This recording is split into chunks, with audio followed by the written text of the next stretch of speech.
Hi friends, good morning. This is Tulasi. Welcome back to our channel Tulasi vibes. ఈరోజు Sunday అనమాట. ఉదయాన్నే దొడ్లోకి వచ్చాను. చిలుకలు అరుస్తూ ఉన్నాయి, సౌండ్ వస్తూ ఉన్నాయి. సరే, కెమెరాతో అయితే కొంచెం చిన్న క్లిప్పింగ్ అయితే తీసానండి. దగ్గర దగ్గర 15-16 చిలుకలు వచ్చాయన్నమాట, రామ చిలుకలు. ఆ తర్వాత ఉదయాన్నే ఆవులు. కిచెన్లోకి రాగానే విండోలోంచి చూస్తుంటే అక్కడ బ్యాక్ సైడ్ మాకు గ్రాస్ బాగా వచ్చేసిందనమాట. అవి డైలీ కటింగ్ అది కూడా స్టార్ట్ చేశారు. బట్ ఏంటంటే వాటిని తీసుకొచ్చి వదిలితే ఒక 4, 5, 6 ఉన్నాయన్నమాట. అవన్నీ కూడా పశువులకు గ్రాసంగా ఉంటుంది. బట్ ఆ కటింగ్ చేసే పని కూడా తగ్గిపోతుంది కదా వాళ్ళకి. అందుకే అలా ఉదయాన్నే తెచ్చి వదిలినట్లున్నారు. వాటి మెల్లో బెల్స్ ఉంటాయండి.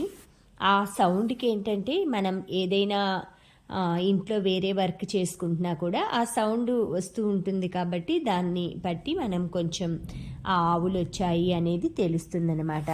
పూర్వకాలంలో ఇలానే కట్టేవాళ్ళంటండి పల్లెటూరులో. అలాగా పొలం నుంచి అవి వస్తున్న సౌండ్ వినేసి వెళ్ళేసి వాటిని కట్టేసేయటం, ఆ విధంగా చేయటానికి ఉపయోగపడుతూ ఉండేయన్నమాట. ఏదైనా ఒక జంతువు వస్తుంది, పక్షి వస్తుంది అనేసి. అలా ఉదయాన్నే చిలుకల సౌండ్ వినేసి నేను వెళ్ళి ఆ వీడియో తీశానండి. తర్వాత ఆవులు అవి వచ్చాయి. మా దొడ్లో లెమన్స్ అనమాట, అవి నిమ్మకాయలు.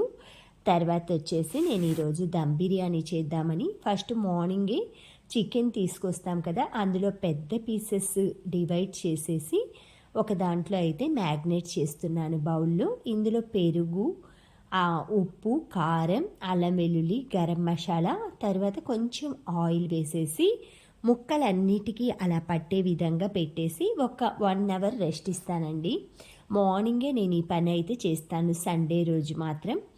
బిర్యానీ, ఎస్పెషల్లీ దమ్ బిర్యానీ చేయాలంటే. తర్వాత వెజ్జెస్ అన్నీ కూడా కట్ చేసుకున్నాను. ఇది చికెన్ కర్రీకి వచ్చేసి కొంచెం అల్లం వెల్లుల్లి, పసుపు, ఉప్పు, ఆయిల్ వేసి ఆవగిచ్చటం అంటారనమాట. అంటే బాయిల్ చేయటం అనమాట. ఫస్టే దాంట్లోని పచ్చి వాసన కానీ అన్నీ పోయి నీట్గా కుక్ అవుతుంది. తర్వాత మనం కర్రీ ప్రిపేర్ చేసుకోవచ్చు. ఇది వచ్చేసి చిన్న బౌల్లోది వడల్లోకి, గారెల్లోకి షార్వా లాగా చేయడానికి ఇలా డివైడ్ చేసి పెట్టుకున్నాను. ఇది వచ్చేసి లంచ్లోకి పెద్ద గిన్నెలోది. ఈ విధంగా అయితే నేను మొత్తం అవి ఆవగిస్తూనే ఒకవైపు ఉల్లిపాయ, టమాటా, కొంచెం కొబ్బరి, జీడిపప్పు వేసి పేస్ట్ పట్టుకున్నాను. ఇది గ్రేవీ కోసం అనమాట. మనం ఏదైనా చికెన్ కర్రీ గ్రేవీ వండాలంటే, లేదు పన్నీర్ కర్రీ కానీ, మష్రూమ్ కర్రీ కానీ, ఏ కర్రీకైనా సరే సేమ్ ప్రాసెస్ అండి. ఇవి అలసంద గారెలు అనమాట. చికెన్లోకి ఈరోజు అలసంద వడలు చేస్తున్నాను. ఇవి చాలా టేస్ట్గా ఉంటాయండి, హెల్త్కి కూడా మంచిదనమాట. మినపప్పు చాలామందికి గ్యాస్ ఫామ్ అవటం, పడకపోవటం అలా జరుగుతుంటుంది, అరక్కపోవటం. బట్ అలసంద వడలు ఏంటంటే మనకి హెల్త్కి మంచిది. దాంతోపాటు గ్యాస్ రాకుండా, కొంచెం ఇబ్బంది పడే వాళ్ళకి ప్రాబ్లం లేకుండా కూడా ఈ అలసంద గారెలు పనిచేస్తాయి. తర్వాత బ్రౌన్ ఆనియన్స్ అయితే ఫ్రై చేసుకుంటున్నాను. ఇవి బిర్యానీలోకి, లేదా మనం సడన్గా బిర్యానీ కానీ ఏదైనా ఫ్రైడ్ రైస్ అలా చేయాలనుకుంటే మనకి ఇలా వేయించి పెట్టుకున్నామంటే డీప్ ఫ్రిడ్జ్లో ఒక జార్లో వేసి ఎప్పుడు కావాలన్నా మనకి హడావుడిగా వంటలు చేసుకునే టైంలో బ్రౌన్ ఆనియన్స్ ఉంటే తొందరగా కుకింగ్ అనేది అయిపోతుంది. ఉదయాన్నే నా బ్రేక్ఫాస్ట్ అన్నీ అయిపోగానే దమ్ బిర్యానీ, చికెన్ కర్రీ 2 చేస్తున్నానండి.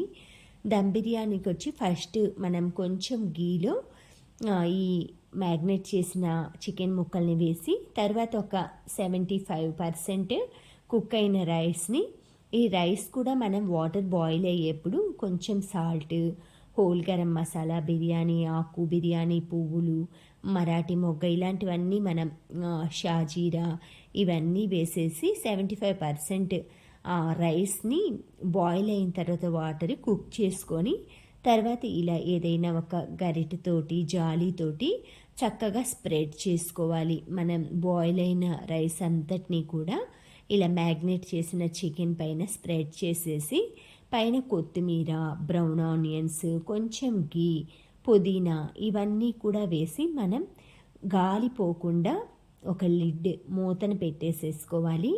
తర్వాత మీరు ఎక్కువ సెగ తగలకుండా ఉండాలి, అడుగు మాడిపోకుండా ఉండాలి అంటే ఏదైనా ఐరన్ పాన్ ఈ గ్యాస్ స్టవ్ మీద పెట్టి చిన్న మంట మీద ఆ ఐరన్ పాన్ మీద ఈ మూకుడు మనం దబరి ఉంటుంది కదా బిర్యానీ అండి, ఇది పెట్టేశామంటే మనకి లో ఫ్లేమ్ మీద మొత్తం అంతా కూడా వేడి తగిలేసి ఈ గిన్నెకి ఈక్వల్గా బిర్యానీ కుక్ అవుతుంది, మాడిపోకుండా కూడా ఉంటుంది.